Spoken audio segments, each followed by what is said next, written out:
Coming to Boston, there you go.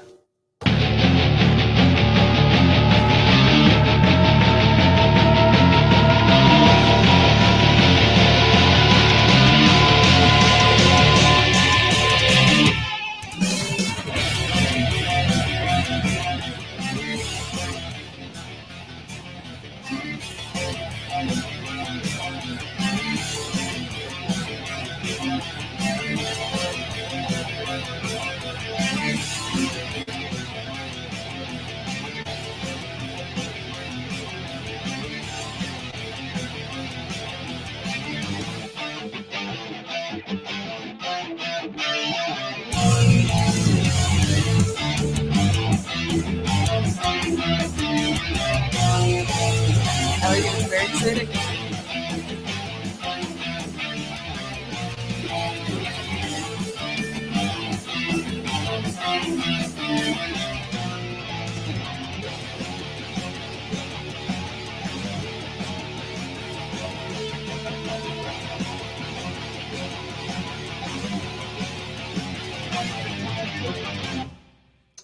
Alrighty.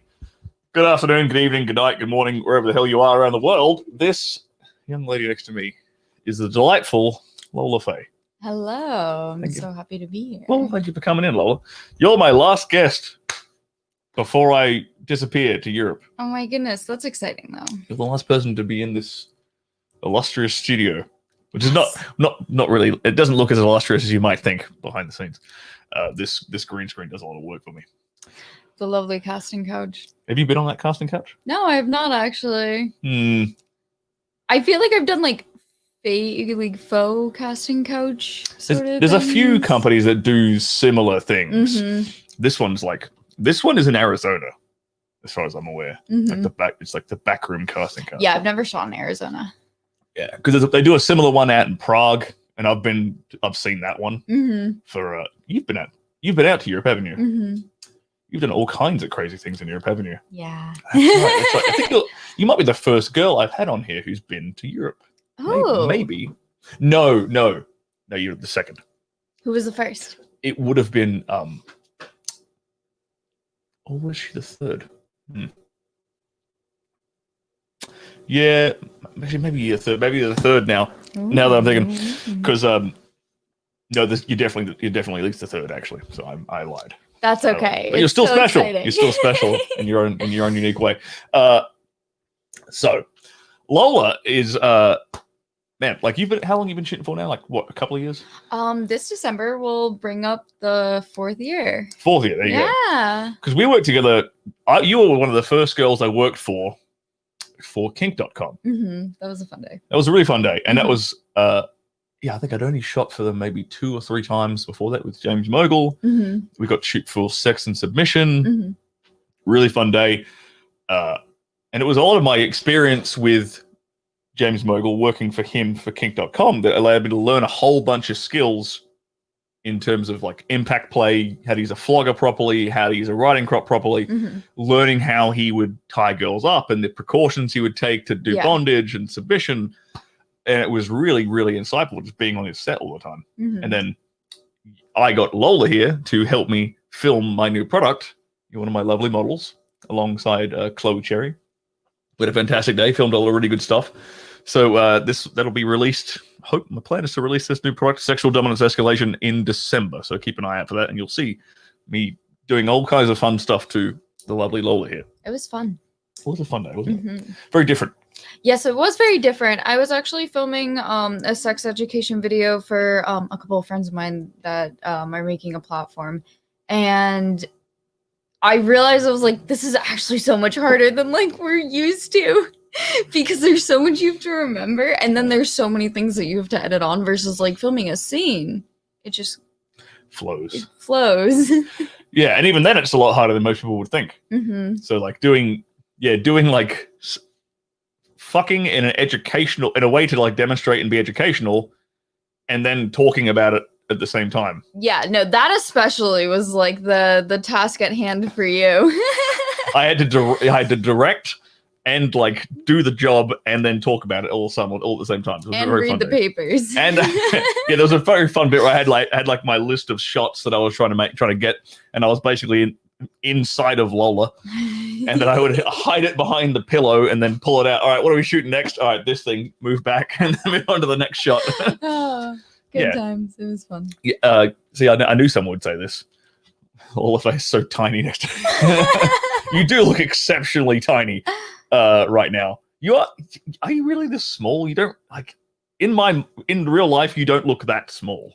Thank you. I have a relatively large presence for my size. Yeah. If that makes any sense. Yeah, that kind of makes sense. Mm-hmm. Yeah, you've got also proportionally. Yeah, maybe. How tall are you? I'm 4'11". Okay, that does explain a lot. That's why you're so damn petite. You're one of the few girls in this industry I can like easily pick up and throw around. As in like carry. Because there's a lot of girls that I can't like. Some people see this kind of porn like pick up like lifting porn all the time. There's a few guys who do it regularly, like J-Mac. Yeah. And he's pretty tall, isn't he? He's a big guy. He's a big fellow. Yeah. And I'm like an average fellow. You're still tall. I'm still tall, but for porn, I understand. I'm probably around the 6 foot in porn is, middle of the range, I think. Is that really? Probably. There's a few because there's like dudes like Jack Slayer, they're like 6'2", 6'3". That's true. You got J-Mac who's huge. We do try to find like the body anomalies. Right, because you got to get the size disparity. Yeah, so it's actually, but then the big thing that I noticed when I first got into porn is how tiny a lot of the girls actually are. Yeah. And I don't know whether that's the question that came into my mind when I figured that out was, is it like a chicken or egg thing, right? Is it tiny girls want to shoot porn, or is it that when a tiny girl gets into porn, she does really well, so you see her more often?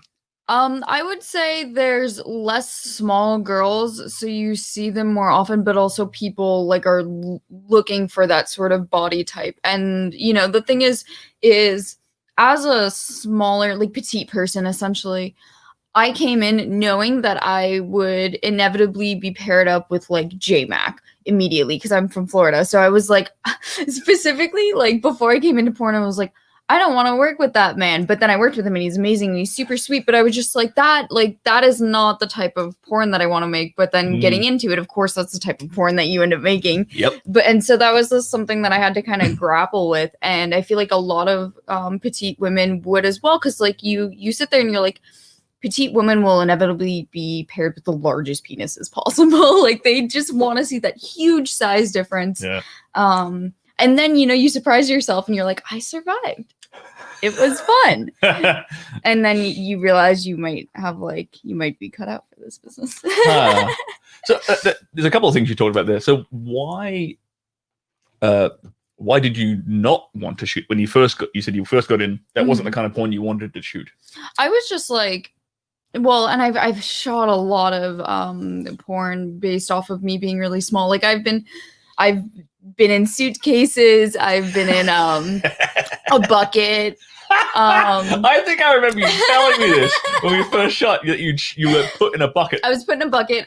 We were walking through Target with my partner the other day, and he was like, "Do you want to remake the bucket scene?" And I was like, "Oh God, why?" We could, but why? Like we're talking like a bucket you'd use to wash a car. Yeah, exactly. It was just, it's really funny. I enjoy making it now because it's just so funny. And as a kid, like I enjoyed being like put into small spaces and like playing hide and seek and stuff. So I think now as an adult, it translates to something kind of like fun and playful to me. But yeah, I do a lot of strange things. But that wasn't sort of why you got into porn. Yeah, no, I got into porn because a couple of reasons. I would say I was already a nude model. Okay, so were you a suicide girl? No, I was never a suicide girl. Okay. And I was super interested in domination specifically. So being a dominatrix, but at 18, I found it really hard to find the fetish scene, and I had friends in porn. So through modeling and through getting into like fetish modeling, I was able to make like fetish clips, and I was fully clothed in those clips. So I liked the difference between being clothed and being nude. Because then I was being clothed and doing sexual things, and I was doing like nude artistic sort of shit. And so I liked the difference. But then I was going to Peru. And is that university? No, I was just going to Peru for 2 weeks. To Peru. Yeah, okay, right. I went to Peru with Ricky Spanish, and I had the opportunity to do a porn scene right before I went, and I was like, "Fuck it!" Like I'm already naked. Like I was getting more into domination and into sex work in general, and I had friends that were sex workers, so it was like, just might as well do it. So then I took the money and I went to Peru, and it was worth 3 times as much. Yeah, there you go. You got like a month's worth of wages in Peru from doing one porn scene. It was fantastic. It was so good. I was able to like eat and travel well, and it was no stress. It was interesting. You just said that you found it hard at 18 as an 18-year-old girl to get into the fetish scene. Yeah, I just couldn't find it. It was like it was kind of like, so, like just sifting. So you knew you wanted to get involved in it. Mm-hmm. You sort of experimented with it a little bit already. So I had been kinky since like the dawn of my sexuality. Essentially, I was always trying to figure out how to keep things interesting. When you watch anime and then you watch hentai, like it's so dirty. Mm-hmm. Essentially, that you can't. I don't feel like people can have a very vanilla sexuality if like you're ingesting that sort of content and you like it. I think it inevitably will lead you to evolving. Taints you. Yeah. So you're saying hentai will taint you. Yes, hentai is brain bondage. Ha! You've heard it here first, folks. You know what's funny is that I have I've seen that pattern. There's a lot of people in our industry who consume hentai content. Xander Corvus is one of them. Kira Noir, she's another one. Ryan Keeley. The first porn I was ever exposed to was my brother's hentai porn on his computer. Oh my goodness! There is something there. There is some kind of connection. 100%. I always look for these. Like I like to recognize patterns. I like to see patterns and like what's the common thread here, and there's always going to be exceptions to the rule. Don't get me wrong, but when I start seeing the pattern of like, oh, there's a lot of porn stars who watch hentai, or specifically were into hentai before they got into porn, like, and that sort of, like you said, it's like brain bondage. It sort of like perverts you, it taints you, and it sort of starts your like sexual gears turning in a way in a way that's different, very very very different to like normal vanilla sex. And when I see that pattern, I'm like, man, I would love more than anything else to do some kind of psychological analysis or survey of like porn talent, as well as a blood panel analysis. Interesting. Specifically of male porn stars. I'd love to see the testosterone levels of the average of all the male talent in the industry, and like their prolactin levels and all these different like hormones that dictate sexual response. Yeah. And same with women in the porn industry. I think you'd find that women in the porn industry would have a slightly higher testosterone level than average. Yeah. Like all these little things. Especially with like the energy levels that like you have to kind of keep up with the business, like being a performer in general, I feel like is pretty taxing. It's not very it's not a passive thing, it's an active thing. Yeah, so having to like higher testosterone definitely would like lend itself to that. To like higher sex drives and whatnot. So you were tainted with let's rewind again. So you were tainted with hentai. We established this, and so you didn't want to have like, you knew you didn't want to have like a vanilla sex life. Did you had partners at that early stage that had sort of introduced you to things that were kinky? Yeah. So when I was dating Ricky for about 5 years, and we started dating when I was 17. So when I was 19, I was like, look, I really want to be with you, but I also want to explore more things. So can we kind of open up our relationship? And in that, I had met some kink friends, and they really they taught me a lot about impact play and like asphyxiation and just like the fetish scene in general. That was like really my first step into it, was kind of diving into there, because I had wanted things that were like essentially more deviant than like some people were willing to give me, essentially, you know, because like choking, you know, that's something that you have to know how to do correctly. Impact play, like you don't want to hurt someone, and then there's so many different levels of it. Yeah. That if you're not comfortable with it, most people don't. Most people, and I'm glad you brought that up, because I'm going to shamelessly plug my new course. Because I mean, you were there filming with me. Would you say I have a reasonable understanding of how to execute these various sex acts properly? Yes. Thank you very much. So, but that's the point. Like, a lot of people think they know how to choke a girl properly. A lot of guys think they know how to spank a girl or like use some kind of impact play instrument. In reality, they're misguided. And I think they see things in porn and they just immediately try to replicate them at that level. Yeah. And that's not the correct way to kind of go about this stuff. There's layers, there's levels to this. Like you said, there's prep work. There's, you know, reading your partner. Yeah. There's a lot of stuff that goes into this to execute it properly and execute it in a fun way. Yeah. It's all because it's about pleasure in the end of it. It's about having fun through pain with a lot of this stuff. Exactly. So you met these people. They sort of opened your eyes to a few things. You learn about impact play and stuff. But then you said it was still hard for you to sort of get into the kink scene or whatever. From there it was pretty much easier. Okay, because once you met these people. Yeah, once I had met them, they were like, here's like the fetish parties and stuff. The first fetish party I went to, I actually performed in with them. So that kind of like really like were you tied up on like a cross? No, it was a Christmas show, and what was it? I think Santa broke in and we tied Santa to like the cross, and Santa broke into the party. And he broke into the house and we were not having it. We tied him to the cross and we like probably like slapped his cock with like cookie spatulas and stuff, like Christmas spatulas. And then my friend Brian dressed up as Krampus, and he was the really impressive impact player of our group.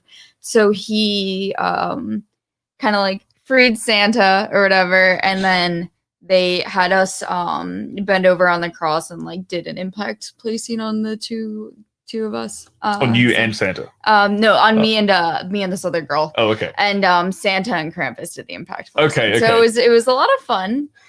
We got they wrote ho ho ho in whipped cream on our ass and spanked it off. It was cute. This is the best Christmas party I have ever heard of. Yeah. Holy shit. Yeah, no, it was a really good time. And it was also, surprisingly, it was my first fetish party. And I also met one of the first porn performers that I had ever really like had caught my attention. I had a boyfriend that was really into her, and she was really popular on Tumblr. But I met my friend Cherry Crush at this party, and she was so exceptionally nice. Like, she was so nice. We were in the bathroom and she comes up to me and she's like, "Oh, you're super cute." I was like, I look up and I'm like, Crush. "Thank you. Are you who you think? Are you who I think you are?" And she's like, "Yes, I am." I was like, Hi. I'm about to go get spanked on stage, but it's so nice to meet you." And she's just such a lovely person. So like that night really kind of like allowed me to see how magical as a world this could kind of be, because it's a lot of fun, but also like you get to meet people you would never think you would meet, you know. You randomly meet like people that you've been like wanking into for a while. Or just like, or people that you've seen passively and you're like, that person's beautiful and they're like, I like their work, and you might not even jerk off to them, you just like might be aware of who they are, and then you meet them and you're just like, either you're pleasantly surprised or it's like you know. Did you tell Cherry Cross that you jerked it off to her? You know, I don't think I've actually ever like, maybe when I was younger I have. She makes a lot of solo and boy girl porn. I watch a lot of like gangbangs and like just harder things. No surprise there. Call me. I am Jack's total lack of surprise. There was a real quick question I wanted to. Brian asked, "What is impact play?" Would you care to field that question, Lola? Yes. Impact play is essentially play that involves striking another person with hands or implements, essentially. And it can go from like just like spanking over the knees, something very traditional, to like you can do 15-minute what we call rhythmic impact plays, where your rhythmic impact play goes along with music, essentially. So you play a playlist and you do the beating kind of to the music. And getting beat to the beat. Yes, exactly. And so that allows for like a natural buildup, because music has a natural buildup anyways. So and the playlist will have a buildup. Mm-hmm. Yeah. And it helps. I feel like it helps submissives both be able to, like, if they know the music, they kind of know what's gonna happen, and also the music in itself will kind of allow for this more of just a bit of a deeper experience, I think. I've never heard of that. That's really interesting. Yeah, no, it's super fun. That's cool. Just got a couple of fans in there. Lola is gorgeous from Newcastle 2014. Danny Arnold reminding everyone to buy my book. Thank you very much, Danny. Love you, sir. Let's keep growing. Was there anything else in here? Oh, here we go. Yeah, that's a good question. Check if Lola's ring finger is longer than her index finger. If it is, she is a high testosterone woman. Let's have a quick look. Ring finger. I would say my ring finger is shorter than the other one. Because that's feeling it, right? Yeah, it's actually shorter. Yeah, her ring finger is shorter than her index finger. Slightly, they're like almost exactly the same length. It's ever so slightly. I wonder if that's like a hard definitive. That is actually, I have seen the studies on that. That is actually a thing. Yeah, that's so interesting. Yeah, like ring finger longer than the index finger. Wait, the ring finger specifically is longer? Yeah, specifically like mine, for example. Ring finger. Oh wait, so if we're looking this way, my ring finger is longer than my index finger. And that's your index finger. Then. Oh, this is my index finger. Yeah. I was like, this way I understand, but this way it's opposite. Yeah. I don't know if you guys can see that on my hand. That's, you can't really see it because it's not straight on. Here, it's straight on. Index finger. Ring finger, sorry, index finger. Yeah, there you go. Longer. I wonder what. I think it's just a development thing in the womb. Yeah, that's how that like. Yeah, but I have definitely seen that before. Thank you for reminding me. Imagine Brandon would like to imagine you in 50 Shades of Grey. Let's touch on that really quickly. Every time I remember when 50 Shades of Grey came out, and everybody I knew who was a professional dominatrix was like, "Oh, this fucking bullshit." Yeah. Would you? I mean, I've never been specifically in the BDSM scene, in like the fetish lifestyle. I incorporate elements of that into my private life and obviously into my professional life, but I wouldn't call myself a BDSM lifestyler. I assume you would call yourself a BDSM lifestyler to a degree, right? Whether you are now, or you at least have been during your life. Yes. What is your reaction and the reaction of your peers to things like 50 Shades of Grey specifically? God, so remember when this book had came out? Butcher it, destroy it. My mom bought the book, actually. I think she bought the series, and I tried reading it because I was young, and I was like, I liked erotica. I liked, they call it literotica, so erotic literature. And it was awful. And as a teenager, I couldn't get through it. So as an adult, I just never really that it's not a book where you learn consent. Consent is violated many times in that book. I have not read it. Yeah, no, I totally understand. And so this is just, I couldn't even read it.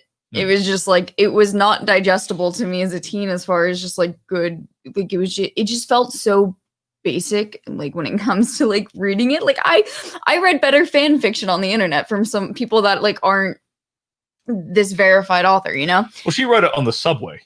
It looks like she did. No, she wrote it. She wrote the book to and from work on the New York subway every day. She would like add like on her way home from work, she would write bits. She made it really like simple, which maybe that's why it had such widespread appeal. Well, I understand. Simple. Dumbing it down. It was easy to read. For some people, and for me, that made it hard to read. Just because I found it subpar. But beyond that, it was a book where consent is not really in the book. Like, consent isn't touched upon. I know at one point she has like a coming to strength moment in a different book, and it just all seems very much so like a toxic view of a BDSM relationship. Mm-hmm. Huh. Very toxic. You know, it's basically one of those situations that you're in it before you know what's happening. Huh. Mm-hmm. So you feel like it sort of portrays it as being manipulative? Yeah, like a bait and switch kind of situation. Or manipulative, you say? I would say more manipulative than bait and switch, because, like, you know, like you can be like, oh, this is this hot man with all this money who wants to do these dirty things to me. Right. Oh, that's so exciting. But when it goes deeper than that, and that's where like the problem essentially starts playing it out, because on the surface level it could be really fun, but when it's a person that doesn't respect you or your consent, it kind of like muddies the waters essentially. What maybe would you be able to describe an example of a good healthy BDSM relationship? Yeah, so I would say like a real life, you know, like the first thing that comes to my mind as like a happy BDSM relationship from what I see is Madeline Merlot and her partner. Will Havoc. Mm-hmm. Right. They're just like such a cute, happy couple. They are a very happy couple. Mm-hmm. Yeah. And you know, I would like to see more happy, healthy, male-led BDSM relationships. I just haven't seen those last all the way through sometimes. And I feel like, I don't know what it is, but I think women at some point don't feel totally heard in relationships like that sometimes, just from patterns that I've recognized. But I do know really loving and amazing male doms. So I'm not saying that like one is better than the other, just from like what I've seen as far as relationship archetypes. I find that those tend to shift more, whereas like the hard like femme-led relationships where the male is inherently a submissive, those tend to like last longer, and I'm not sure like what it is about that. You know, like I don't know what it is. I don't know if it's like men have better ways of devoting. I'm not sure if it's I don't know what it is, but like, you know, when you like look at it on a surface, there's just something about it where it's just, I do have a friend actually though, who's in a 1950s style like submissive relationship with her husband, and they're very happy. Wait. But she's also very rewind. They're in a 1950s, like, is in they're cosplaying the whole time? No, like they're you got me excited there for a second. I was like, that would be nice. Is he wearing like a bowler hat, like a top hat, and like the whole time? That would be fucking amazing. That would be super impressive. But you said they're in a 1950s style. Yeah, so basically, I mean, their relationship has shifted as she works a lot now, and you know, you can't commit as fully to like a 24/7 when you're working. But at one point in their relationship, it was best for her in her healing process to stay home, do like the cooking, the cleaning, like have like this sort of high femme 1950s traditional housewife female, like traditional housewife sort of style, and that really worked for her. It was super beneficial to like her anxiety. It was just like, it was really healing and transforming for her, and their relationship is very impressive to me, because that would be like the one relationship where I can think of as like the woman being the inherently more submissive, but like as a person she's very dominant. And I feel like so that was like the what am I trying to say? So that was like the situation in the household, but they also had BDSM elements in the private life. Yeah, even before from what she tells me, before they were able to like fully understand like what it was that they were doing, they had already implemented like just like the sort of like structure that BDSM can allow. And also like their play has a lot of BDSM in it. She is an educator in the industry. So there's something here, like I find there's a lot of elements in BDSM dom sub relationships, particularly with when it's a male led, like the male female dynamic, when it's a male led female submissive relationship, that I think a lot of vanilla non fetish people, there's a lot of elements in that they could take and implement into their personal private lives, yes, which would significantly improve their relationships. Oh yeah, I think. So for example, I have a good friend back in Australia. He's a retired military veteran, dom, like he's a lifestyle dom rigger. He has 5 wives and 2 girlfriends, and they all live with him on his rural property in New South Wales. How does he balance that? He's retired. That's how he balances it. Okay, it's yes, his full-time job. He's retired in the countryside. There's no distractions. It's literally him managing these 7 women. 5 of them are his wives, and they're not wives in the legal sense. They're wives in the submissive sense.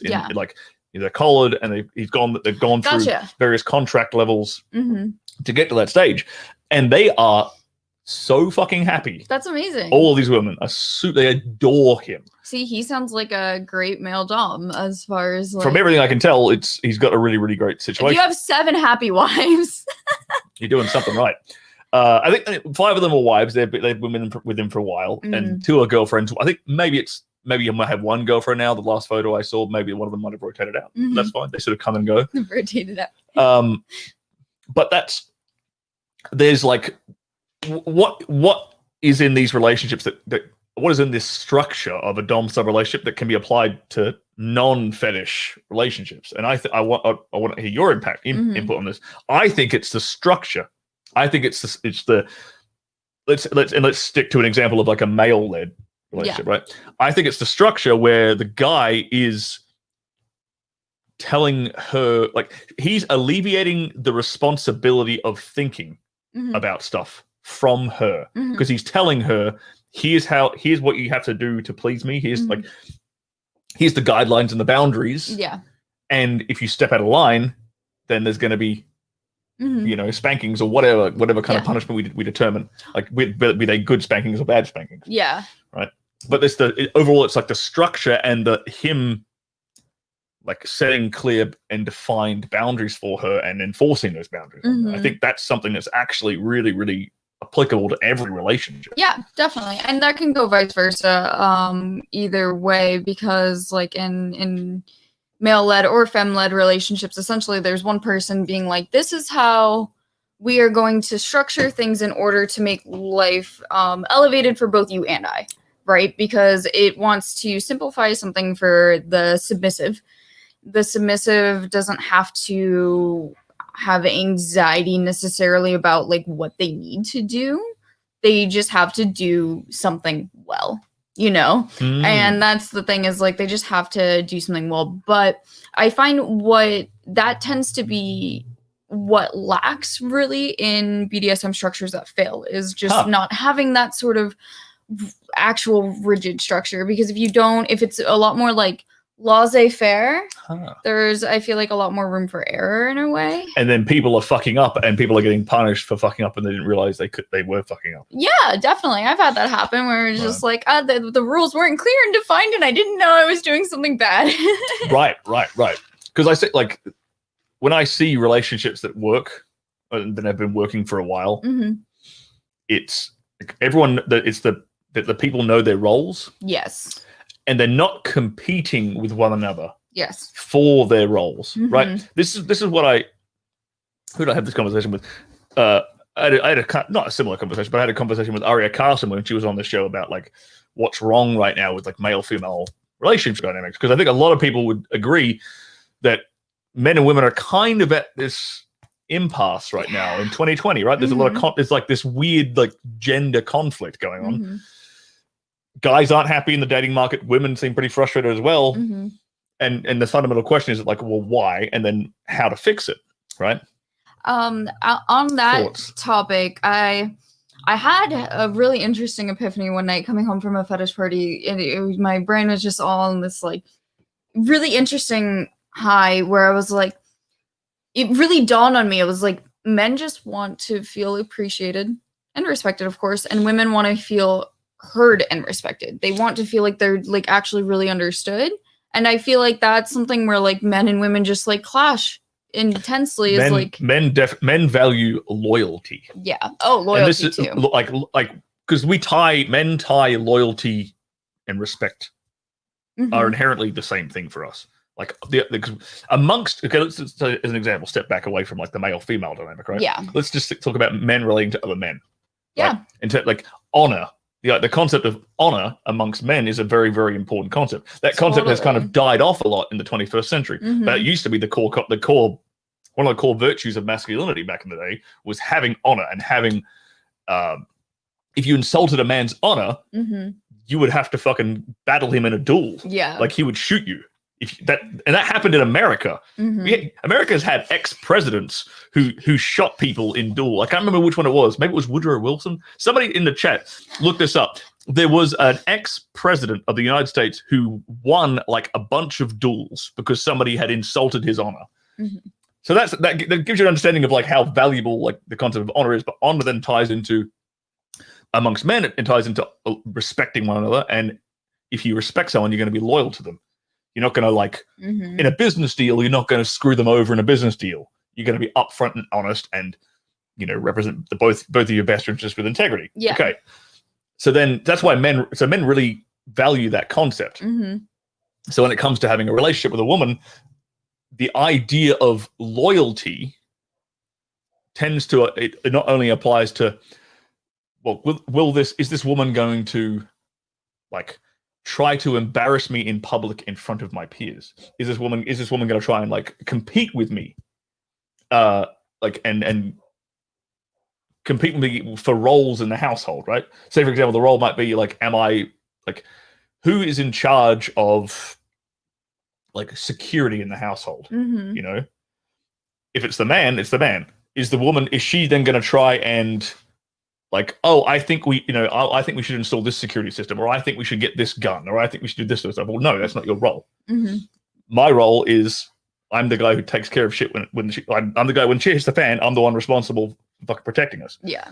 So leave that shit up to me. Yeah. Right. Where was I fucking go? I can't remember where I even started with this loyalty. Yeah. So that's what I was saying. Yeah. So you were saying, yeah, loyalty, I think, is one of the key things that men look for in a relationship, which women in the 21st century don't consider. Yeah, I feel like the thing is I feel like I've definitely gotten past that sort of stage in my life. Here we go. This is the guy. Andrew Jackson was in more than 100 duels. That was the guy. That's amazing. What a fucking badass. Sorry, please continue. No worries. So I feel like that kind of goes both ways as far as loyalties, because like men want to make sure that you're going to stick by their side and that you're going to be there, and women want that also, and they also just want to like know that their like lives aren't going to be but everyone wants to make sure that their lives aren't going to be flipped upside down by this other person, essentially, because you're putting a lot of eggs in a basket. With women, I think it comes down to security. In that sense, essentially, is this guy going to stick around? Is this guy going to take care of me? Is this guy going to protect me, look after me? And not just, like physically these days, it's not as important because we don't have tigers and shit running around as it was back in the day, right? But you get what I'm saying. Like, yeah, well, a woman wants to feel safe and secure with her man, right? And it's very hard for a woman to feel safe and secure with her man if she is able to like outcompete him and boss him around and like tell him what to do. That's fair. Right? That's totally fair. And that's, I feel like, where it becomes more of like not necessarily an equal playing field, but that's when you're not in like a power dynamic, right? If you're able to tell each other both what to do, like if it's an equal exchange. But if it goes in the other way, and that's not inherently like what you want in a power dynamic, that it's going to kind of make you feel weird, you know? But if that's what you want in a power dynamic, where you want a man to be able to like boss around and tell what to do and just make your life easier because you are essentially already this established, put together woman that doesn't need the security of a man because you provide your own security, then it might just be easier to have a person that can like assist you with your life essentially than like telling you how you can help them when you have more going on than they do. I see that with a lot of girls in porn. Oh yeah. A lot of girls in porn get into relationships where the guy is basically the partner is not trying to insult people here, but he's effectively a glorified assistant a lot of the time. He's like he's Instagram boyfriend, he's photographer, he's video editor, he's like helping her out on his social media feed or whatever, or maybe with her DMs and or OnlyFans or whatever. But he's basically an assistant. Well, because like at that point, a lot of the times is they don't want to get into porn, like mainstream. Yeah, the guy doesn't want to. This is relationships where the girl is a porn star, the guy is not. And the guy can see through his partner that like you can work hard for yourself and you can create a brand for yourself, but he might not necessarily want to do it through porn. So like if it's a relationship where like there's a money being exchanged and like they're actually getting paid for the work that they're doing and it's like actually structured, then I don't really see a problem with it. It's when there's like not really like there's not like an allowance allotted, essentially, you know. It's when this person is doing all this. She's basically pimping him. Well, you know, like when this person is doing all this fucking work and they're not getting paid for their work and they're not being taught how to use the work that they're creating to make more income for themselves, then like, yeah, that is essentially not, because guys are just like, oh, I don't want to make money off you, I don't want to like take your money, and it's like, no, this isn't, you're not taking my money, you're helping me make more money. Right. So it's just like, yeah, I can like either sit here and fuck myself or you can fuck me, and it's a little bit easier. I don't have to put in as much work by shoving a dildo in me. Oh, you know, I don't have to like, it's more fun. Well, there you go. That's an easy way to help her out. Easy way to help her out. But yeah, no, that is super common in porn relationships. But I feel like also it's just like young porn relationships, like guys. And the world that we're in, they're like, fuck, I'm making $10 an hour and she's like making all this money. Like, what am I doing over here when I can just like make a bit more over here? Really quickly, Neo with the $10 super chat. Thank you very much, sir. Thank you through Rolo. Keep up these great Tales from a Hot Girl videos. It's informative and interesting hearing these experiences. Thank you very much, sir. Thank you. Let's see if there's any few questions in the chat as we scroll through. Play those cheeks.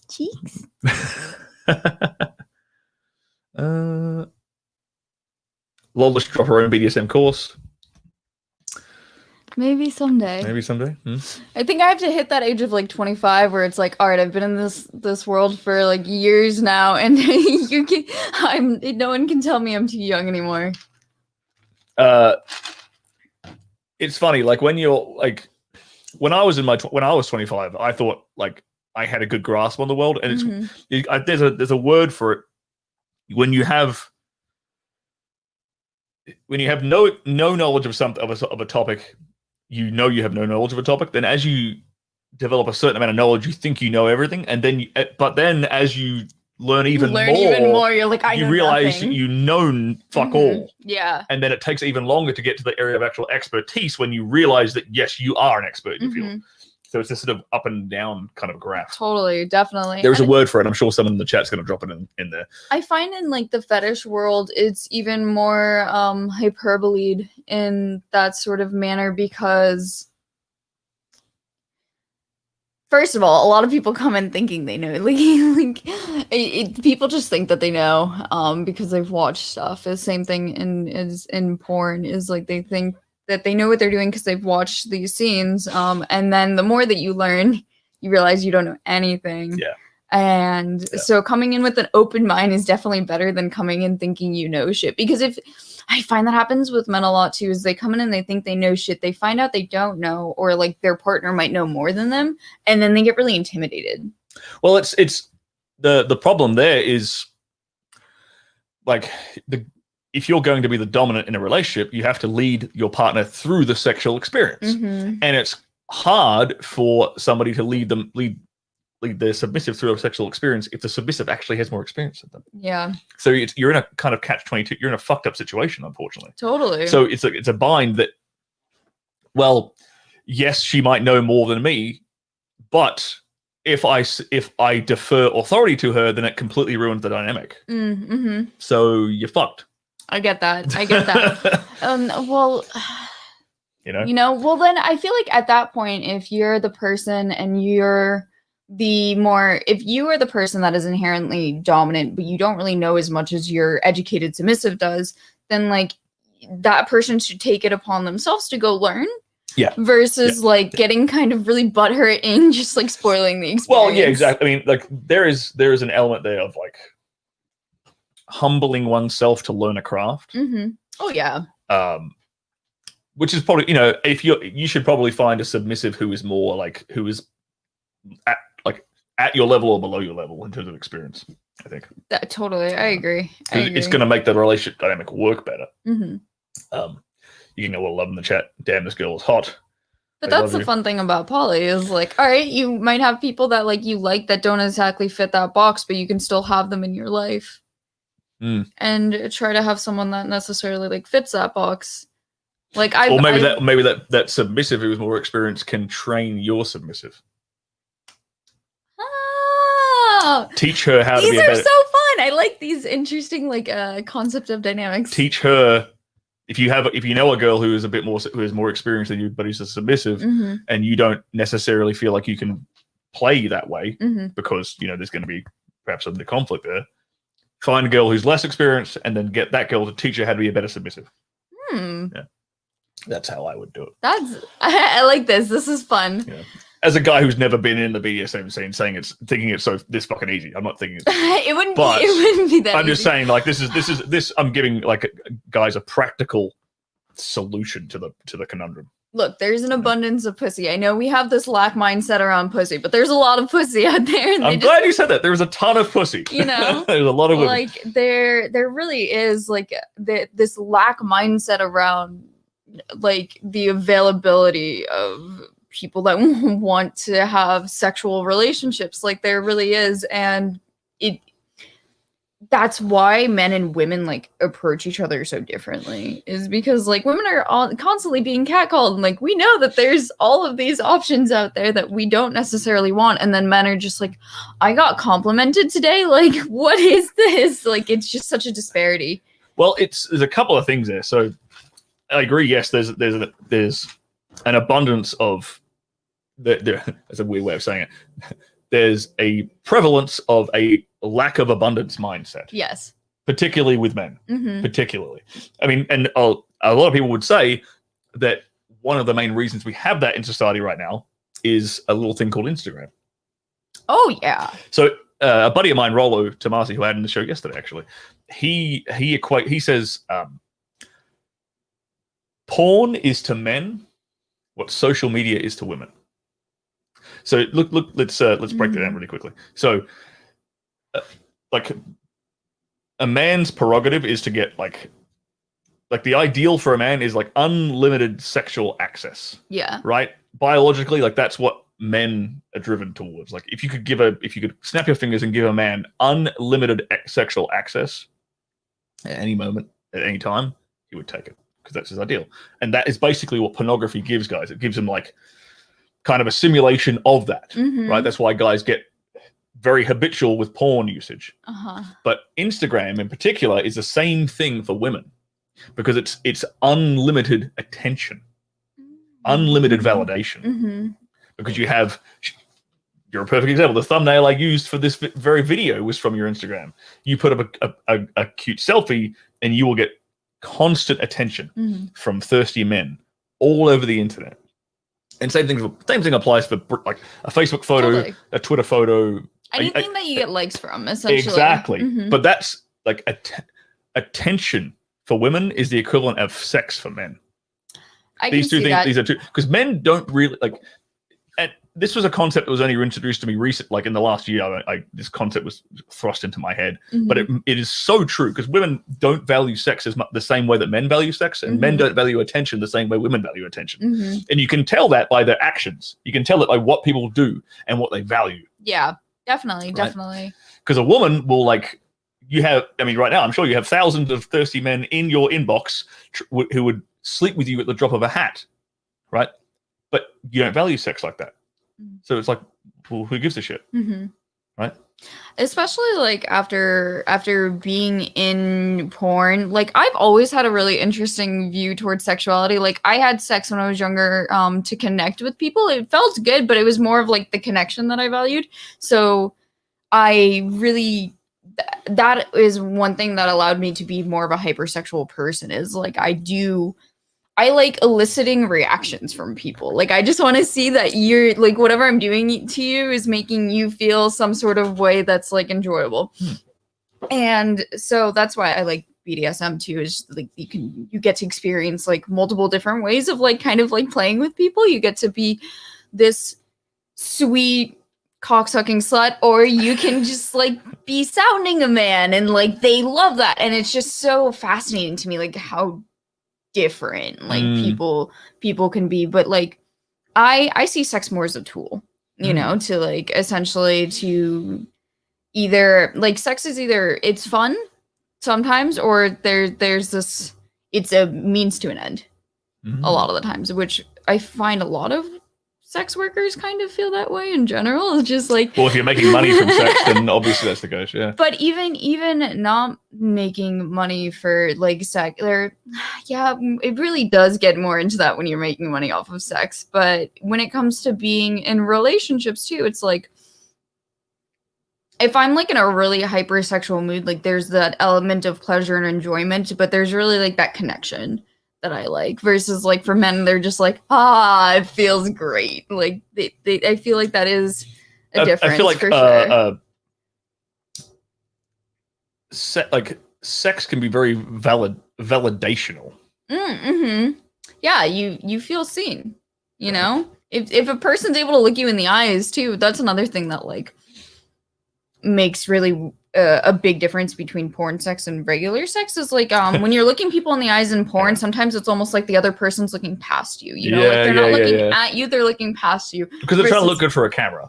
They're trying to look good for the camera, yes, but also there's like this disconnect sometimes. And then when it's in your regular sex life, they're just like, there's like, you're almost like laser beaming each other's eyes, because you're just like, there's that intensity.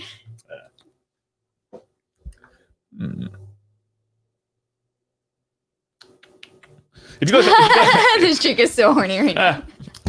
Lola is always horny. I'm always kind of like, I'm ready to go. My good friend Thor, another fantastic episode dealing with important lessons to be learned here. Thank you very much, sir. If you guys have any specific questions for Lola, drop them in the chat. We will get to them. Jeez, we've already been going for 50 minutes. Holy shit! This has been a great conversation. This is just flying by. I didn't even realize it. One of the things I like to do in the show, if you're open to it, you don't have obviously say no. You're more welcome to say no. I do like to go through, if you're open to it, girls' Instagram message requests. Let's do it and see what kind of stuff you get sent on a regular basis, because this goes back to what we were just talking about, where like guys are so thirsty right now. Guys are like have a very a lack of abundance mindset when it comes to sex and relationships, right? I'm not going to show them on the screen. I'm not going to dox anybody. But this is the message request section. All right, let's have a quick scroll. See what kind of words are coming up. Someone said, "What's your Cash App?" I should actually respond to that. Get that money, baby. Okay, let's see. Let's turn it a little bit so I can see it. There we go. Oh, that's it. That's it. Poker game. Poker game. So people are asking you for your PayPal. Yeah, you should be looking at these messages a lot more. Well, that's horrible. What is this? Oh, hang on. Maybe that turned very quickly. All I could see was the first sentence, which said, "You're such a nasty bitch," and then it keeps going, "And me likey." Face. Yeah, I love your videos. Keep it up. Well, that's okay. That's a nice thing to say. Yeah, you know, I love you. Nice feet. Can I work with you? I want to fuck your pussy. Let's see the that was a You're so cute. Let's film some content together. I'll give you some paper. Some random person on the internet who's not a performer can join you and buy threesome. There you go. Hello, goddess. I have to tell you, you're perfect. I would like to introduce myself to you, please. Oh, that's sweet. Right. Oh, a blue check mark. Hello. Who is this blue check mark? Who's this blue check mark person? They've got like 193 followers and they have a blue check mark. This is weird. Host. Oh, okay. It's a podcast host. Interesting. It's like a podcast. Yeah, okay. So all right. How are you, my dear lump hearts? I love your skin very much. It is very soft and white. You are slim and very sexy. Okay, we talked about this on set. Yes. The whole the thing that both you and Chloe Cherry get a lot because you're pale is the whole I love your alabaster skin thing. Yes. In college, I had this one guy that I was interested in that said to me, he's like, you shouldn't get any tattoos because your skin is just so fair and nice. And I was just like, I'm gonna go do more right now. It's really interesting where they're just like, your alabaster skin, you look so porcelain. And that's that specific verb is only ever really used for girls of like your pale complexion. Out of all the amazing curves on your body, your smile is still my favorite. Come to my penthouse, it's always lit. All right, trying to seal the deal. I like it. What else we got here? Send a photo, guaranteed to be a dick pic. I want to drink your pee. Straight to the point. I do keep a pasta jar in my car for long drives, and whenever I had to pee, well, like the drive to Vegas, if I'm driving at night, I don't want to have to stop at a rest stop or anything. Like, COVID, gross. Like, don't want to touch things. Maybe you could be clean about it, but like some of these places are really fucking gross in the desert. And then also like, it's just so much easier to pull and pee into like a jar, and then who wants my jar of pee? And then you can sell that jar of pee. Oh, well, I wish I knew like what routes to do that, because I could just stock up on those jars from Vegas. I can tell you with mysexyauctions.com. That's where you can sell all kinds of shit. That's where you can sell panties, shoes, socks, probably jars of pee. You'd probably have to package it in a way that it wouldn't leak and break. Yeah, you would probably have to do, like, smaller jars of pee. Like, you could take one jar of pee and then make it into a bunch of tiny jars of pee. Make it into like a necklace. It has to be like a plastic jar so it wouldn't crack. Because you wouldn't want you don't want to do that to postal workers. Have them handling a cracked jar of pee bag. That would be fucking awful. Be so sad. Oh god. Let's keep going really quickly through this. Sent a photo, thumbs up. During these unprecedented, what's that guy? During these unprecedented, the fuck's this guy on about? Oh, this is just some fucking. I get so many brand promo account stuff. There's a lot of simpage in here. Like a lot of dudes telling you you're a goddess, they love you. Hello, if you allow me to take. Oh yeah, trying to use my pictures. At least they ask. That's nice. Well, that's a good question from James Arthur. Really quickly, Thor, thank you very much, sir, with the $10 super chat for the cause, my good friend, and safe travels coming up. Thank you very much. Thank you very much, Thor. People like my snail drawings. Your snail, you draw snails? Yeah, I'm getting certified to tattoo because quarantine. They want to make more money and stuff. Not even make more money. I don't want to do it for money. I quit art school because I didn't want to do art for money. Which is interesting because like all I do is like varieties of content now, but like. I don't want to like have to draw something to please someone, I don't want to have to paint something to like please someone that's giving me the money that I'm relying upon. Yeah, exactly. And also like I like BDSM. I like things like that. So like to eventually tattoo my name on like a really devoted person would be like fun because I would be able to do it myself. I would love that. But also the idea of, I already like consensual pain. So like this is a more normalized route of consensual pain where people that don't even like pain are like, please do this to me. And I'm like, you okay? I love this tattoo, by the way. Oh, thank you. Donnie Darko. Thank you. That's really cool. I got it done over the summer. James Arthur asks an interesting question. Can Lola give us an example of a surprising, pleasant sexual experience that you didn't expect from outside of the porn world? That I didn't expect.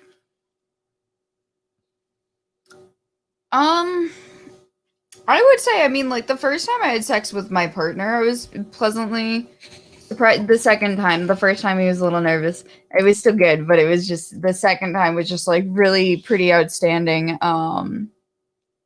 Outstanding. I was just like, hey, sex. this is good. You're not nervous anymore. Because, like, that's the problem, right? Being a porn star? performer. It's like, people psych themselves out when they go to sleep with you now, and then just it's really sweet and it's cute, but it's also just like, you know, like, I'm a person. Yeah, like, you know, just kind person. of like get through. But it's interesting how people really do try to like emulate porn. Like they try to copy porn. Yeah, like they really will try to copy porn. Right. I would say, honestly, sex that just surprises me is like when a person like can do things that feel like genuinely good, because in porn you have so much sex that like can feel on like a surface level good, but it's rare when like someone will like go down on you and you're just like, oh wow. Like the first time Carla Kush ate me out, I was just like, wow, this is amazing. Your lips feel like I'm being kissed by a fairy. Like, what is this? You know, there's certain porn, like, or not porn experiences, but certain experiences where you're just like, this person's body meshes with my body really well. Because everyone just likes different things, you know? That's true. Brandon Daniels asks, Lola, besides strong eye contact, what kinds of things do guys do well in bed that drives you wild? I like when people like are really like handsy and physical. I like when people can use like either their strength or their body weight in like a dominating way, but also like not like you're crushing me. Like, you know, your strength and you can use it in a way that is like manhandling, but not measured manhandling. Yes, like manhandling a way that shows him that he's stronger than you and that you don't really have physical control. Exactly. But at the same time, it's not actually causing you pain. Yes, because despite the fact that you do like consensual pain, it's a different kind of pain. Yeah, definitely. Because I've had experiences where I've been like with really experienced porn guys that, because first of all, when you're in a scene, you're over enjoying reacting. You're doing an overreacting of enjoyment. Yes. So I have to do that too. Everyone does. It's not only. Let me just jump in real quickly. Yeah. It's not only girls that fake it in porn. 90% of the time when I'm getting a blowjob in porn, I have to fake enjoying it. Oh yeah. Because most of the girls in porn are either terrible at giving a blowjob, or they're giving a blowjob so it looks good for the camera. So it doesn't actually feel very good. Exactly. It's either it looks good for the camera, so like my teeth is gnashing at the back of your dick because my mouth is only so big, but I'm trying to do this good, or they barely suck your dick. And that blows my fucking mind. When I'm watching porn, I get so frustrated if the girl is just like barely anything. And it's like this will be porn where they're like having sex with their boyfriend. Like, you know, like I'm like, this is actually how you suck dick, and I'm frustrated and upset over here, and I don't even have a penis. You feel sorry for the guy. Frustrated on his behalf. Dude, the number of girls, it always blows me away. I know I'm gonna have a hard day when we do the sex stills, and the photographer has to tell the girl to put my dick in her mouth. Like, she'll just stand there on her knees in the blowjob position. She'll sit there with my dick like there in front of her face and won't be touching it. This happens all the fucking time, guys. I don't understand. Doesn't happen with Lola, because Lola's a good girl. Well, thank you. She knows what she's doing. She enjoys what she's doing. But with a lot of other girls, dear Lord, it can be frustrating. Sex is very mental for me, so as long as I'm having a good time, like up here, like it's all good. What were we talking about before I interrupted you? I can't remember. Balls. What was Lola in the middle of explaining before I interrupted her with that comment, guys? In the meantime, let's move along. I would make selling used toys. Oh, there you go. Make a lot of money selling used toys on OnlyFans. Huh? Technically, on OnlyFans, you're not legally supposed to like sell things. No. But we do. Get by my panties. What is this question, Ryan? Do porn stars usually only cock squat for 3 reps and just go on their knees? Is it too much work? Cock squat.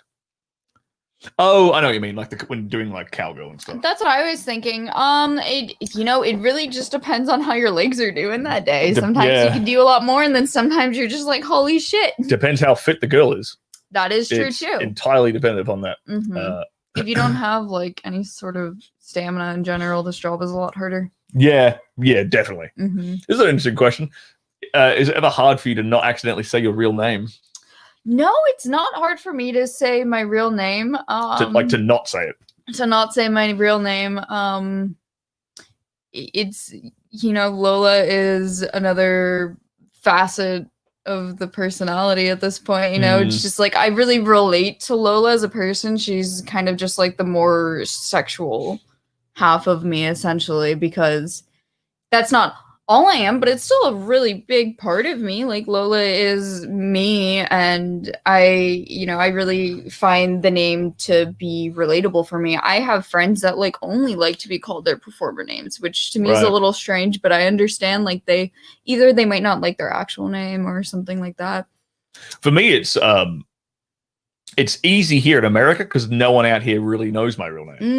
There's literally like 2 people. So everyone probably just calls you Sterling. So 99% of the people I interact with in Los Angeles or in America in general are calling me Sterling. Yeah. So it's become normal for me. It's now the problem is it's really hard for me when I talk, because I've had at least one friend on the show that I've interviewed by Skype who knows me from my real name, and I know him from his real name, but we're both using pseudonyms. Yeah. So it's like I've got to remember to not call him by his fucking real name, and vice versa.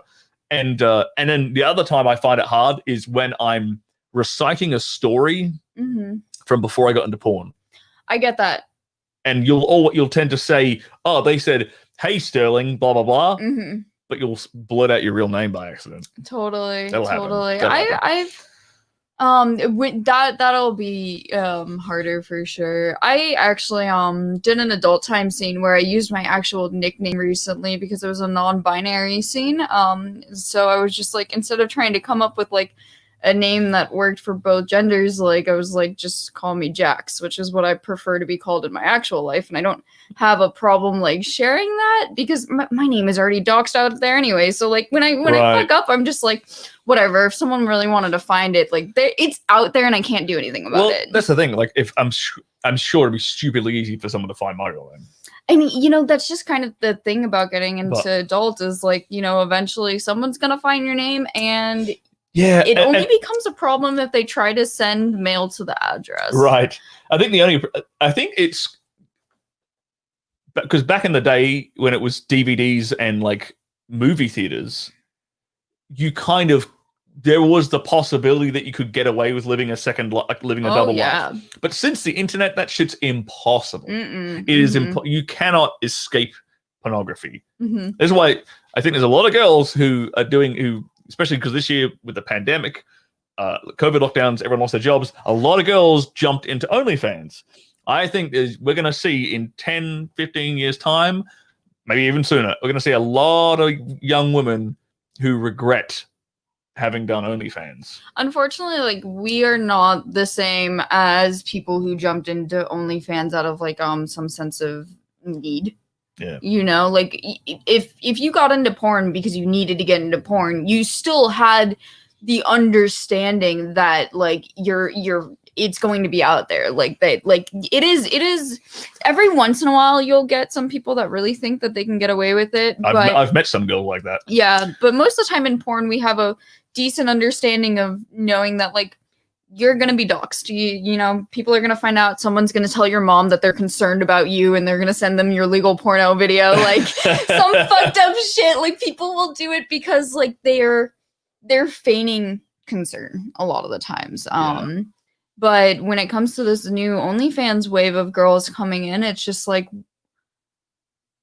First of all, like that they don't even really treat it as a job a lot of the time. Some of them can because the people that treat it like a job will end up probably being cam performers. Like they will go a step further into it because they will see the value of it. The people that don't treat it like a job are just making money off of like the boys that they went to high school with, you know, like they're making money off a very small select group of people that aren't really gonna like fully respect them because they have this weird sort of like they've always wanted access to you, and now that they have this sort of access where they're like, well, that's not special, you know, like there's something about it where they're just like not like they're interested, but they won't respect you in the same way as if you do like mainstream porn or you do camming. Like there's something that's really weird about that, actually.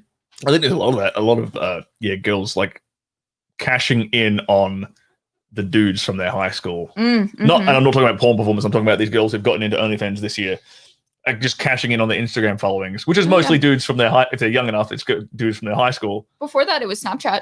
Well, exactly. Same thing. Premium Snapchats were the precursor to OnlyFans. Exactly. You know, and like if you piss off the boys that you went to high school with and you don't deliver them, they're going to say some nasty things to you because like they're probably going to say because they know you. They're probably going to say some nasty shit anyway.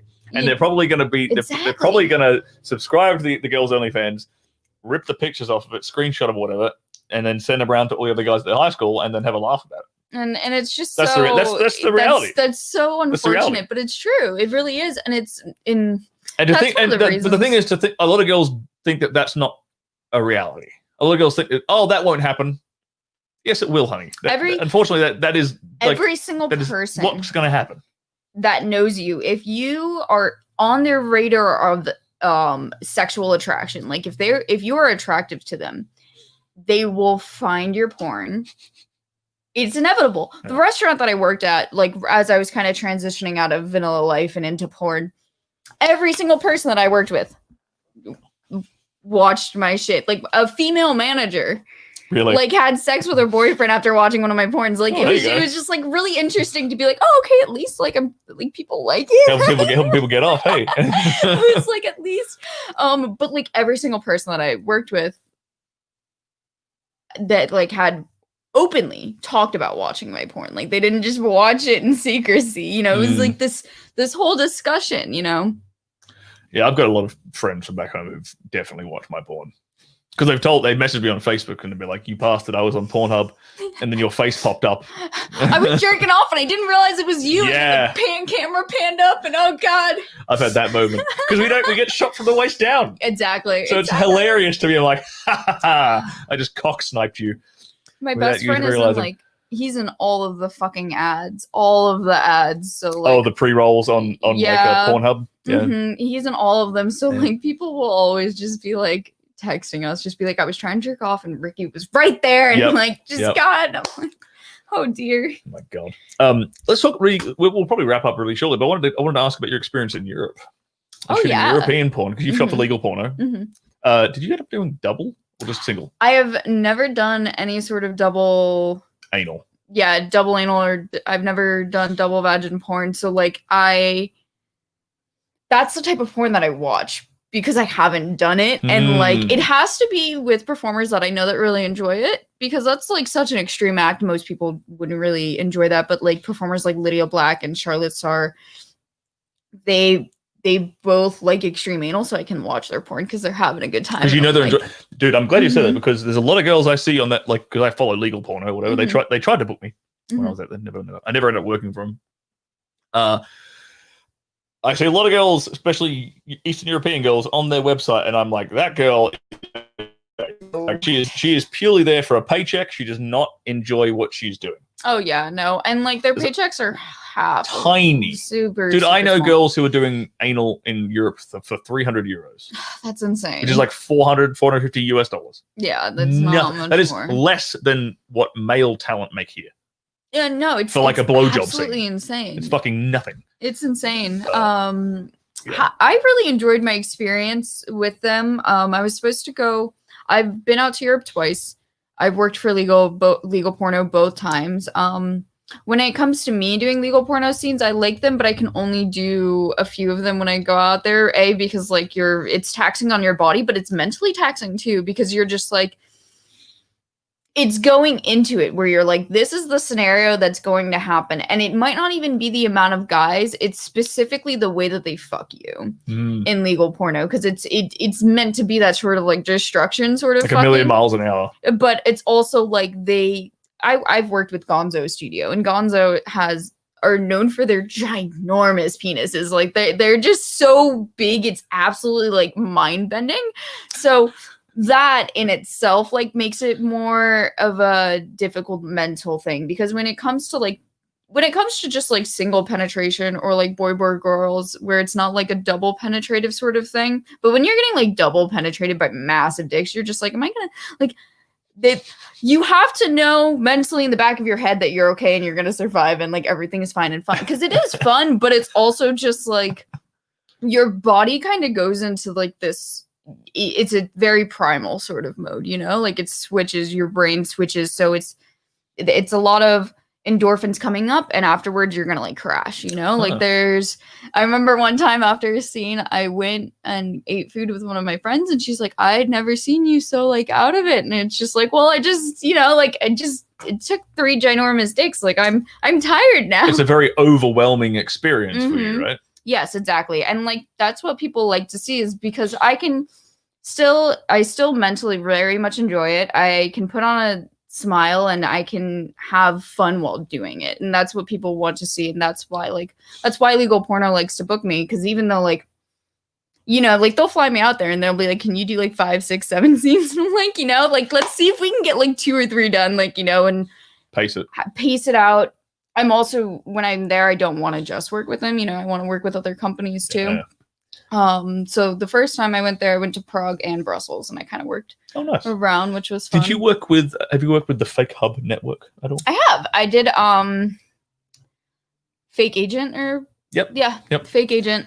That was fun. Did you stay in the house when you were there, or you just shot that one scene for them? I think I stayed in with like the model house there. I got in trouble for smoking weed, and how did you get weed into Prague? I got weed at Prague. Oh, you got weed there. I was like, yeah, I'm like, tell me you did not fly with fucking weed into Europe. I did not internationally attempt to fly with weed. No, I just got weed there. You got some there. Okay, right. And I was like, I didn't smoke inside. They just got mad that I smoked outside. And I was like, but you said to smoke outside. I didn't. Probably because you're outside their building. They don't like anyone drawing attention to them, I don't think. Well, I didn't smoke outside in the legal porno building. The legal porno buildings, they just like smoke where people smoke. You're gonna smoke by the window, you know. That's who you are. But they're my favorite studio to work for out in Europe. Is the fact. Did you meet Lou? Did you meet him by any chance? The Welsh guy, little Welsh guy.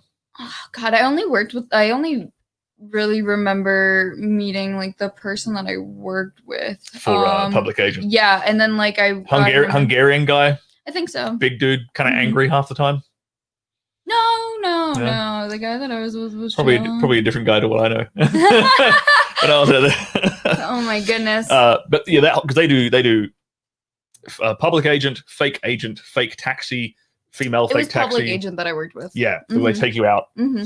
Did you have a crowd of guys watching you while he was doing it? No, there was no one. We were in a pretty secluded area, thankfully. But I like public stuff, so like as long as I'm not getting in trouble, I don't really care. Because out there, because apparently the main dude who was doing the Public Agent stuff for a while, the locals recognized his car, so they would have fans would follow him to wherever he went, so they could just watch him do his thing with the girls. And they would just stand. They wouldn't interrupt them, but they'd stand back and watch him do his thing, and watch this like live porn. That's so interesting. Yeah. You know, I mean, I wouldn't. If I'm not getting in trouble, like I wouldn't care too much, honestly. You know, it's the same thing as like being in a shoot house and like the owner comes home and he's watching, and it's just like, why the fuck are you here? I mean, whatever, I gotta get the job done, but like, why are you here? Man, I had this one scene when I was shooting for Babes with Dana DiArmond.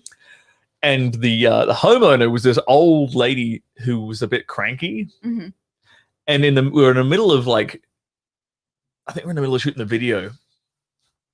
And we're like, obviously, like me and Dana are here, camera guys in front of us, and then in the room behind that, we can see this old lady like waltz through and kind of like glance and watch us. Dana Diamond loses her shit. She just stops mid fuck. Actually, I think my dick was still like, she was like, we were in like some kind of standing, but she had like her hand around my neck and we're like, and I'm holding her up and we're standing or something, and she's just like, "Hey, lady, I'm trying to get fucked here. Do you mind?" God, Dana's amazing. Like I've never met her in person, but like her personality of just being so outspoken is really impressive. She's definitely an outspoken woman. I'll say that much. Yeah, that's it's a very humble way to describe Dana Diamond. You know, like very outspoken. I mean, that I feel like in itself has lent her to be able to have the time that she's had in the industry, like the amount of time. For a while. Because you have to be a sturdy person to be a lifelong porner. Exactly, and a lot of girls get in and out. Like, man, especially in Europe, girls are in and out in like 3 to 6 months sometimes. How did you find like European performers? So, you know, it was either girls, the guys, were, like, or the girls. the girls were super nice, or like we didn't talk because they spoke Russian and didn't speak English, and I didn't speak Russian. Actually, the guy who's teaching me to tattoo now is Russian. I'm like, is this the time to learn Russian? And then I looked at the language and I was like, no, how the fuck? But so you either talk to them or you don't. And the girls that I connected with were extremely sweet. You know, they're very laid back. Like they're just kind of like there to like enjoy. They're a bit more in touch with like the relaxation mode. Like porn people are very much like business, go, like make the bank. Porn performers in Europe, like they want to make their money, but they also want to be able to party and they also want to be able to relax. You know, like that is the thing. Is they when American girls go to legal porno, they try to hope that the guys will party a little bit less, so like the American girls are, you know, not as like turned off by it. But you know, like I'm a very chill person, and I don't really mind whatever people do as long as you're respectful and good to me on set. Like I don't care what you do off of set. So in itself, like when I was there, like the performers would like fly to like Spain for the weekend and like party, and then they come back and they're like tired and they just want to get through the day, depending on how it is. But so I would say Europeans definitely party more. Like they're I was thinking about that today, actually. I was thinking about like the people that don't like to wear masks in America, and it's the mixture between the Americans that feel like it's an infringement on their freedom, which it is, and then it's also a lot of Europeans don't want to wear masks. I've realized, and I ask you about that? I'll tell you why Europeans don't want to wear masks. Why? Because there's a lot, especially the kind of places that you went, like Czech Republic, like so, Czechs, Hungarians, Russians, Ukrainians, Romanians, Latvians, Lithuanians. I'll tell you exactly why they don't want to wear masks. Because they were all under the Soviet Union. Oh, yeah, that makes a lot of sense. So they remember. I'm getting political here. I don't normally get political in the show. But they remember what it was like.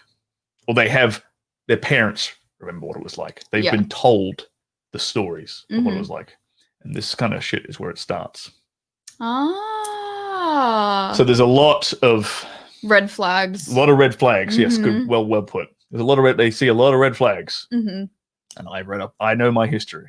Yeah. I'm a reader. I'm a student of history. My dad, the one thing my dad taught me a lot, it was like history of like World War II and the Cold War and stuff when I was growing up. He taught me all that shit. So my dad used to be a history professor. I should ask him questions about what he thinks. Yeah. From a historic, from like, if he knows anything about like the Soviet Union, anyone who's watching this, read a book called The Gulag Archipelago. It was by Alexander Solzhenitsyn, by a guy who he was put into a gulag for being like a political dissident. What is a gulag? A gulag is basically what's the equivalent? Like a forced labor camp, a slave camp. Got it. Just like it sounds a lot fluffier than that. Yeah, it's a Russian word for it. It's just like Auschwitz, like where they would gas the Jews. Yeah. But minus the gas. Minus the gas. That's what a gulag is. It's like a forced, like middle of Siberia, working, like building a railway. What Americans did to the Japanese, essentially. In their internment camps, yeah. And Australians, I'm pretty sure Australians did that as well. But really? Not with the Japanese, not with the Japanese. No, but did Australians experience any, like, sort of? We did some fucked up shit. We did. There's a stolen generation thing in Australia. That was a bit fucked up, putting it mildly. A stolen generation. Yeah, they we're getting way off topic. But what the stolen generation was like, they basically took a bunch of Aboriginal kids. They took a whole generation of Aboriginal kids away from their parents and then fostered them with white parents to try and like civilize them, get the savage out of them. And that was the stolen generation. It caused a lot of fucked up ramifications. I mean, we're going to be experiencing that over here. You think? With all the kids that don't have their parents in the ice camps. Right. Yeah, there's a whole bunch of fucked up shit. We went a bit off topic there. But anyway. Xander and Riley Reyes would love this conversation, though. Oh, me and Xander disagree on damn near everything. Oh my goodness. Yeah, I like Xander. I like the guy. But we actually get along, which I like. I like the fact that we get along, but we have the complete opposite worldview. But we still get along. They can fuck a girl together. They're just not gonna have politics. I actually haven't worked with him in the scene before. Specifically probably because he's a contract guy. Yeah. Contract people are harder to get to work with. Damn right. Yeah. You saw that one. I think you were laughing at that one. Look at the nipple. Well, you got some friends poking through. I don't ever wear a bra, so this is like a normal lifestyle thing for me. Yeah, there you go. Here you go. This is exactly what I'm talking about.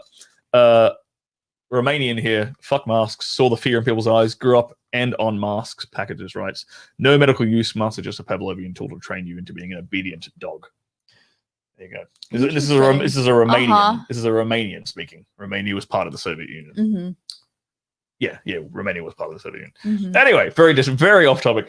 I got you here to talk about sex and BDSM, and then we go talking about Russia. But Russian girls are like really, really prevalent in European sex. Like most of the women that are there are Russian, or they speak Russian. They speak Russian. Yeah, there's lots of Russians, Romanians. Actually, not so many Romanians in porn. Actually, Romanians tend to be more cam girls. But lots of Russians, lots of Hungarians, lots of Czechs in. Oh yeah, definitely Czechs. Same thing as like Florida. There's a lot of Florida girls because you shoot porn in Florida. There's Czech girls because you shoot porn in Czech. And there's a lot of East Coast girls because we shoot porn in Los Angeles and LA, in Vegas rather. Yeah. Like most of the porn, a large chunk of the American porn industry is the girls came from the West Coast, so they're LA or Washington. Oh yeah. Like, kind of girl like Vegas girls. Or they're trying to escape the Midwest. That is like, there is a few of those. Yes, there definitely is, and that's always an interesting trope. Like I always see a lot of this, like the girls who came from like a very conservative upbringing, like there's a few guys like this too who had like pastors as fathers. Yeah, small hands, very good example, or like were raised. I think was Xander? No, not Xander. It's like definitely another guy who was raised in like a religious upbringing. And this is kind of the way they rebel against their parents. They get into they get into porn. But I see this as like a contrast between like, because I see people who were raised in a religiously conservative household and they're very happy people, But I think but if you only saw porn people, if you only listened to porn people, you would immediately assume that everything religious is terrible. Oh yeah, like every Christian household is like oppressive, and porn people have a really interesting view on the world. A lot of the times, like I have a friend who wants to start nursing school, and she said a lot of people have just been really negative about it in porn, and I'm like, well, that's because they're in porn. First of all, they don't want you to leave.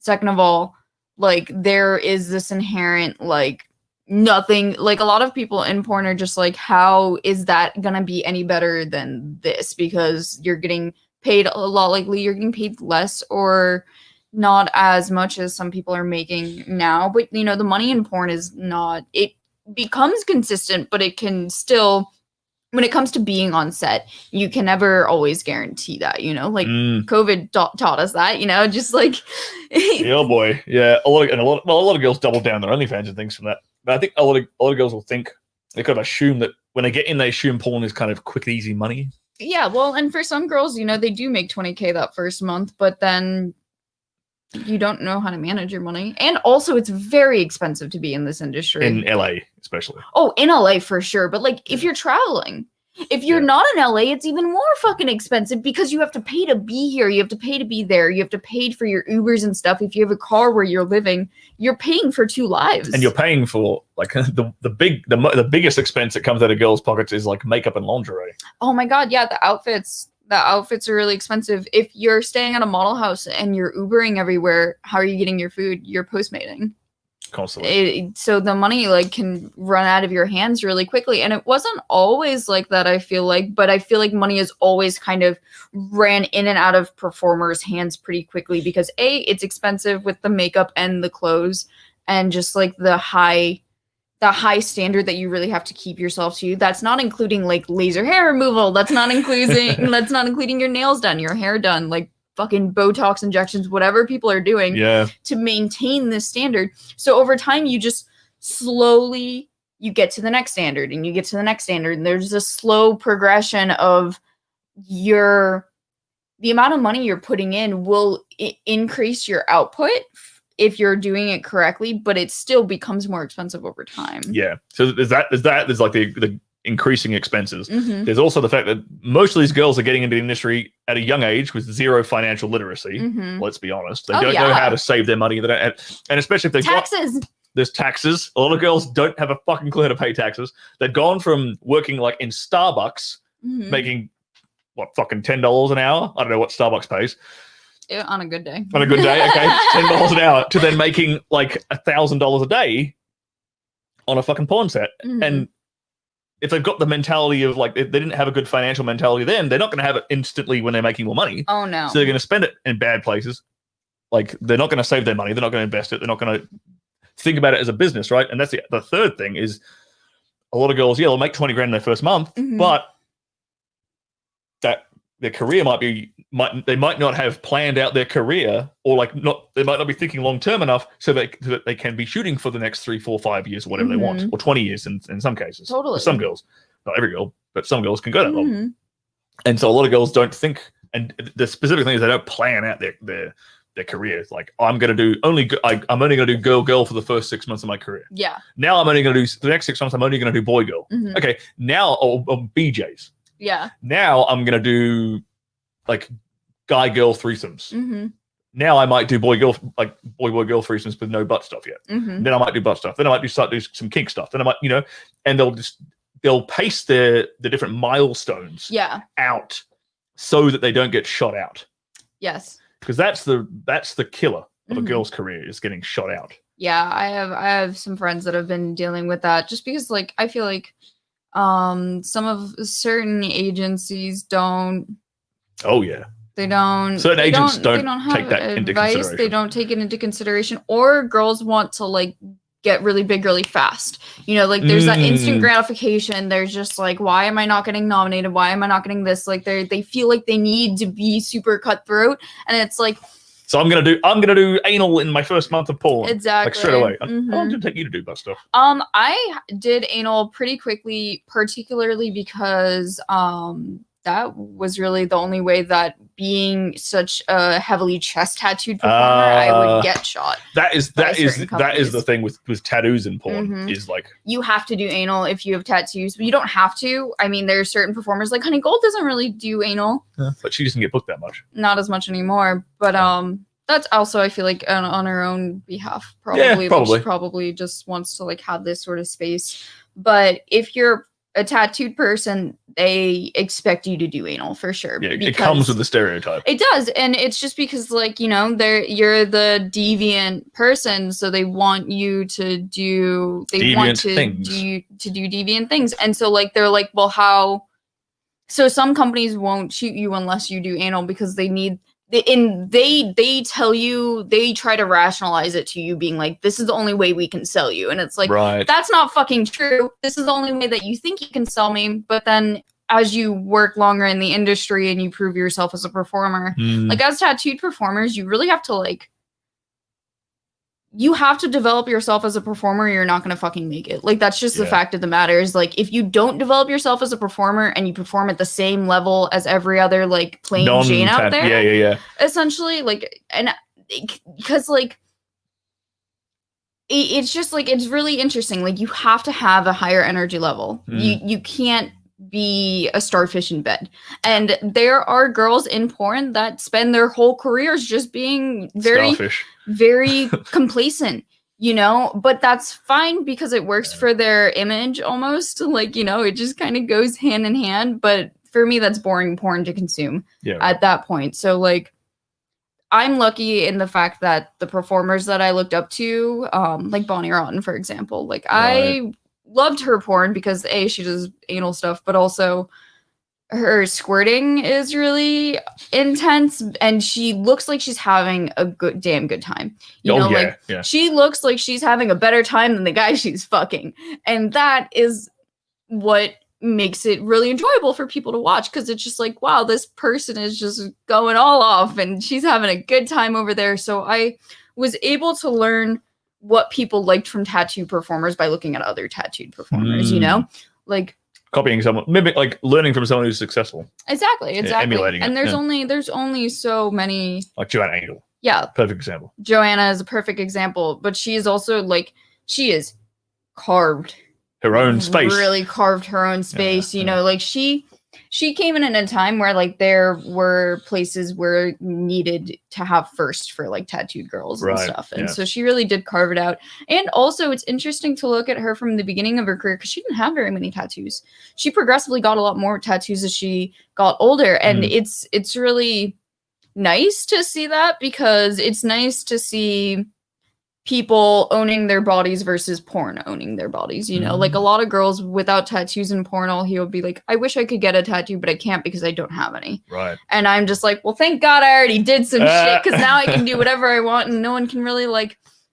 The only bad thing that I could really do is like, I would get yelled at if I got a face tattoo, if I got my ass tattooed or my pussy tattooed, you know, like those sorts of things. People, my agent would just be like, why the fuck? What are you doing? What are you doing? Like, Lola, your nipples are already hurts. Like, please calm down. But I would just, you know, then it's really, but I can still like get a bunch of other tattoos as long, you know, I can't, if I totally covered my body, it would be a different aesthetic. Very different. It would be a totally different aesthetic, but like I still have, I'm more tattooed than when I first came in. Yeah. And so you're more tattooed than when I worked with you. Yeah, I had only, I think, just like the chest area. You definitely had the chest one. The legs. I didn't really have I had just this on my arm. Yeah, you didn't have that one. I didn't have this, and I didn't have all of this. Yeah. And getting all of this kind of was like that more solidifying, like, because it's harder to hide. It's harder to hide. Yes. Yeah. So that's the thing is, when I just had my chest tattoos, like, you know, you can still kind of hide it. I had companies that edited my nipples. Really? To look like regular circles. Because Lola has nipple tattoos that make her areolas look like love hearts, but at the same shade as like a natural areola would be. So it's really convincing when you see them for the first time. You're like you do a double take when you see your nipples for the first time. You're like, wait, what the fuck? Hang on. When we were working, the crew member that you had on set for your sex education platform, he was like, I've been working in this business for 20 years and you managed to surprise me. Good job. And I was like, oh, thanks. Like, they're very convincing. I've had people ask me if they're real, and sarcastically I've said yes. I was just like, oh yeah, totally. Like, I was born with love heart shaped nipples. And they believed me. So afterwards, like, the crew had to be like, no, dude, like, their tattoo, she was fucking with you. Oh my God. And I'm just it warms my heart that someone would just like take my word for it. So gullible. Ah, sweet man. Well, we'll leave it. That's a good place for us to leave this. So we've been on an hour and 40 minutes now, Lola. We can talk. Yes, we can. All right. Thank you so much for coming on, honey. Thank you. It's a pleasure.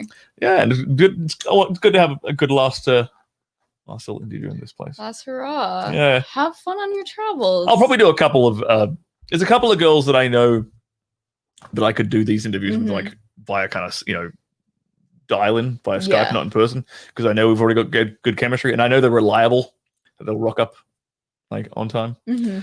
So this won't be the last Tales from a Hot Girl I do, not at all. But I'm going to be focusing more on vlogs when I'm traveling. So I might as well tell you all. Yeah, so I fly out tomorrow.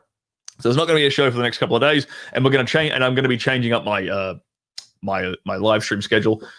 Probably only going to be doing a couple of live streams a week from now on, because I'm going to be bouncing around Europe for a fair bit, and then dropping some more like smaller, tailored content for you guys in the middle of the week. Add a bit more value to your life. So once again, where can everyone find? Actually, first of all, hit that like button. You're still watching. Smash the like button. Helps the channel grow. If you're new to the channel, subscribe. We are like this close from 3,000 subs. This close. So if everyone who's watching right now is a new member, subscribe to the channel. We'll crack that 3,000 mark right now during this live stream. Where can everybody find you, Lola? You can find me on Twitter at LolaFayXXX. That is obviously hardcore. Not safe. Not safe for work. That is not safe for work. You can find me on Instagram at FUNK Funk Lola Faye. I just put that because I had gotten deleted, so it was just like fuck Lola Faye. So Funk Lola Faye, and you can always go to lolafaye.club if you want to chat with me and find more goodies. You all know what that means. Thank you once again, guys. I won't see you tomorrow because I'll be traveling, and I've been saying that for like the last 2 and a bit months.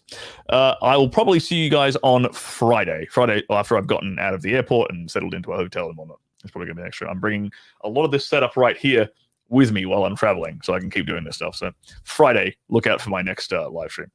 In the meantime, you guys have a fantastic day. Thank you once again, Lola. We'll see you guys.